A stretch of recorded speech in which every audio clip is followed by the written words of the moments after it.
Hello friends, रेखी station से मैं शुभा। दोस्तों, सावन का पवित्र महीना चल रहा है जो अब ख़त्म होने वाला है। और इस बार की विशेषता कि इसमें 2 सावन लौन का महीना था। हम सभी लोग विशेष पूजा अर्चना ध्यान साधना इन 2 महीनों में हमने बहुत कुछ किया, बहुत अच्छे से किया। महादेव को प्रसन्न करने की पूरी कोशिश रही। हम सभी ने अभिषेक कराए, भंडारे कराए, बहुत कुछ कराया, लेकिन क्या इसका एकमात्र लेश भर भी अंश महादेव की आराधना का हमारे अंदर आया? क्या आपने कुछ विशेष महसूस किया? दोस्तों, कहते हैं भगवान से प्रीत सबसे अच्छी और सुखदाई होती है। जब हम ईश्वर से प्रेम करते हैं तो हमें एनर्जी मिलती है, हमें एक ताकत मिलती है जिसके दम पे हम अपने बड़े से बड़े कार्य संपन्न कर लेते हैं। हमें ऐसा लगता है हमारा ईश्वर हमारे साथ है, हमारे सद्गुरु हमारे साथ हैं, तो हमारा अनिष्ट हो ही नहीं सकता। ईश्वर से प्रेम हमें हिम्मत देता है, हमें आगे सही रास्ते पे चलने की राह दिखाता है। पर वहीं जब हम किसी अपने से बहुत प्यार करते हैं, एक माँ अपने संतान से, एक पत्नी अपने पति से, एक भाई अपनी बहन से, तब हम इस ताकत को क्यों महसूस नहीं करते? हमें हर पल ऐसा लगता है जैसे हमसे इसे कोई दूर कर देगा या ये बदल गया है। ईश्वर से प्रीत पर कभी हम ये शक नहीं करते कि हमारा ईश्वर बदल गया है या बदल जाएगा, ये हमें छोड़ देगा। ये हमारा अपनी आस्था पर, अपने ईश्वर पर ये विश्वास होता है। कभी जीवन में कुछ गलत होता है तो जो ईश्वर हमारे सामने नहीं है, हम उसे सिर्फ महसूस करते हैं अपनी भक्ति से। उस ईश्वर से हम लड़ जाते हैं और फिर उसी आस्था के संग उससे जुड़ जाते हैं। तो वहीं हम अपने रिश्तों में आस्था क्यों नहीं रख पाते? बहुत बार ये देखा गया है, इस टाइप की सोच, ये मेंटलिटी कहीं ना कहीं इंसान को एंजाइटी का शिकार बना देती है और हम महसूस ही नहीं कर पाते। कोई भी निगेटिविटी, एंजाइटी, जितने टाइम आप उसको फील करते हैं, आप कोई भी निगेटिविटी फैलाते हैं तो उसका असर आप पर कहीं ना कहीं ज़रूर पड़ता है। ये कहना सरासर गलत होता है कि आपने आज किसी से कुछ कह दिया, या आप अपने बच्चे को ही क्यों ना डांट दें, वो चला जाएगा स्कूल लेकिन आप उदास हो जाएंगे। आप सब काम करेंगे लेकिन आपका मन कहीं ना कहीं दुखी रहेगा। क्यों? क्योंकि आपको ऐसा लगता है कि शायद आपने कुछ गलत कर दिया। हम जो भी करते हैं, अच्छा या बुरा, उसका असर हमारे जीवन में हमेशा रहता है। दोस्तों, हम सभी बदलाव को बहुत पसंद करते हैं, लेकिन उस बदलाव को जो हमें अपने फ़ायदे का लगता है। दोस्तों, कितना भी पैसा क्यों ना हो, लेकिन वक्त आप कभी नहीं खरीद सकते। हमें ये देखना है, हमें ये सोचना है कि हमें जो वक्त हमारे पास है, जो लोग हमारे साथ हैं, उनके संग खुशी खुशी रहना है या हर पल नेगेटिविटी को बढ़ाना है। हम सभी लोग अपने आप को अपडेट करते हैं। अच्छे कपड़े, लहंगा, लहंगे से साड़ी, साड़ी से जीन्स, जीन्स से शॉर्ट्स, छोटे बाल, कलर बाल, हर तरीके के शौक़ पूरे करते हैं। नया फ़ोन, नई गाड़ी, बड़ा घर, सब चीज़। और हम ये चाहते हैं जब हम अच्छे दिखें, जब हम अच्छे से रहें, हमारे घर कोई आए तो हमारे को क्रेडिट दे, हमारी तारीफ़ करे। वही बात जब किसी को क्रेडिट देने की आती है तो हमारे पास शब्द नहीं होते हैं। 4 लोग किसी की बुराई कर रहे हों तो पांचवा आके उसी में शामिल हो जाता है। लेकिन अगर एक व्यक्ति किसी की तारीफ कर रहा है तो बाकी के चार इसमें लग जाते हैं कि जिसकी तुम तारीफ कर रहे हो उसमें ये कमियां हैं। क्यों हम किसी की कमी ही तलाशते हैं? कभी सोचा है आपने?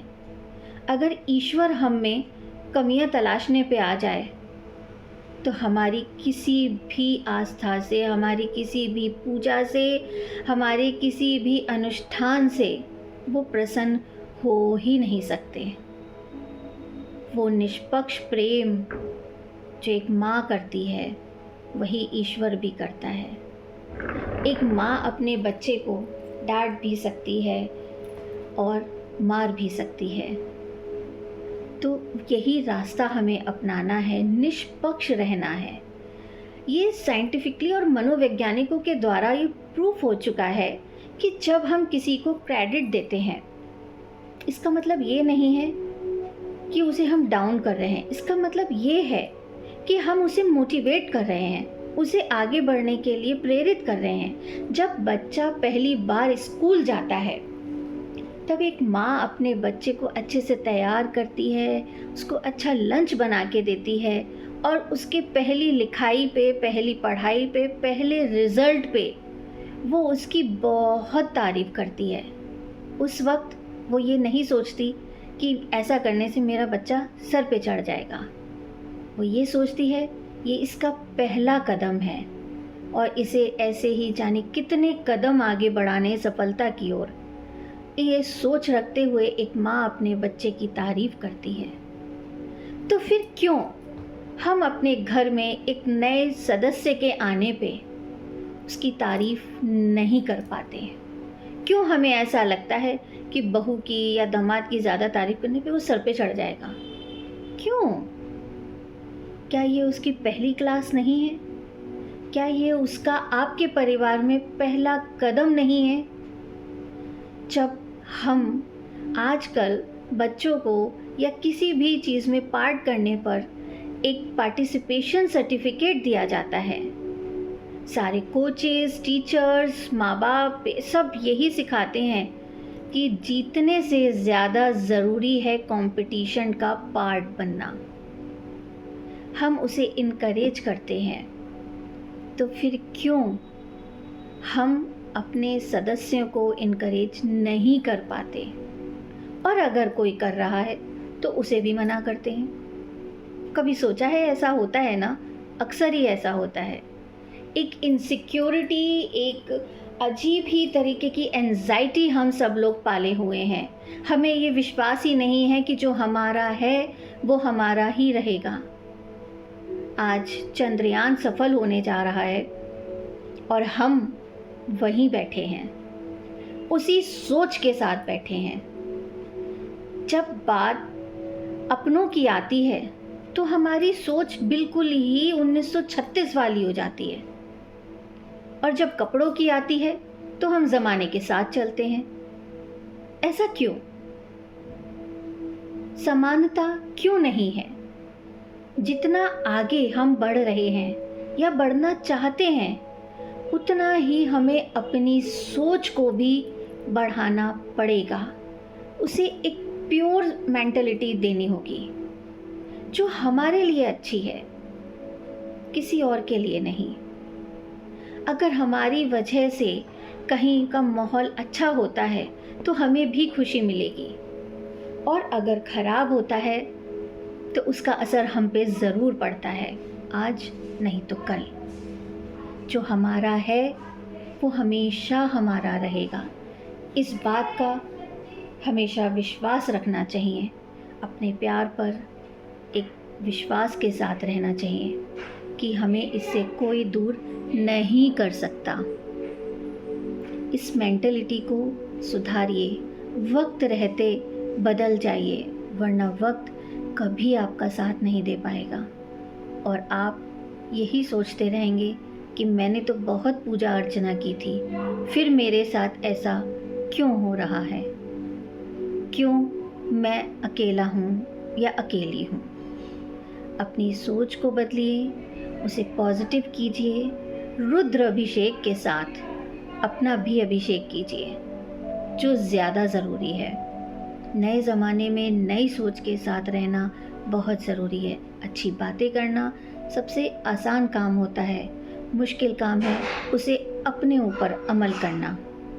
दूसरों को ये दिखाना, ये जताना, ये बताना हम बहुत मॉड हैं, और सही मायने में मॉड होना मेंटलिटी के ज़रिए ये बहुत मुश्किल है दोस्तों।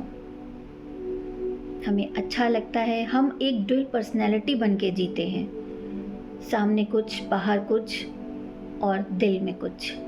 इसे बदलिए। जो आस्था ये पूरे 2 महीने आपने दिखाई है, उस आस्था का आपके चरित्र पर असर होना चाहिए। आपकी सोच पवित्र होनी चाहिए, वरना सब व्यर्थ है। और ये शायद हम सभी जानते हैं, ऐसा नहीं है जो मैं कह रही हूँ वो आप नहीं जानते हैं। हम सभी जानते हैं पर करते नहीं, अपनी आँख बंद कर लेते हैं और बंद करने के बाद सोचते हैं कि जैसा जो हमें दिख रहा है, जो हमने बनाया है, बस वही सही है। तो दोस्तों, अपने आप को आखिरी सोमवार तक एक आखिरी अभिषेक के साथ अपनी मेंटलिटी को शुद्ध कीजिए, पवित्र बनाइए, सिर्फ पॉजिटिविटी स्प्रेड कीजिए। जब हम एक अगरबत्ती या कोई भी फ्रेगनेंस जलाते हैं तो उसकी खुशबू हमें महसूस होती है काफ़ी देर तक, कहीं ना कहीं वो हमारे हाथों में लगती है। इसलिए जो हमारा चरित्र है, जो हमारी सोच है, वो कहीं ना कहीं हमारी पर्सनैलिटी पर असर डालती है। तो जो है उसे जिए, जो आप हैं वही बन के रहें, दिखावे की दुनिया से दूर रहें। सबके साथ नए कपड़ों के साथ नई सोच को भी लाएं और आगे बढ़ते रहें। और हाँ, 2 मिनट अपने आप को ज़रूर दें। सोचें कि क्या किया आपने। अगर हम दिन भर के बाद रात में हमेशा अपनी सक्सेस को याद करें कि आज हमने क्या अचीव किया, क्या अच्छा किया, आप देखिए आपका नज़रिया बदलने लग जाएगा। ये एक छोटा सा काम है। हर दिन हमें अपने आज डे 1, डे 2 की सक्सेस लिखनी चाहिए कि आज हमने क्या अचीव किया, आज हमने क्या सीखा, क्या नया किया।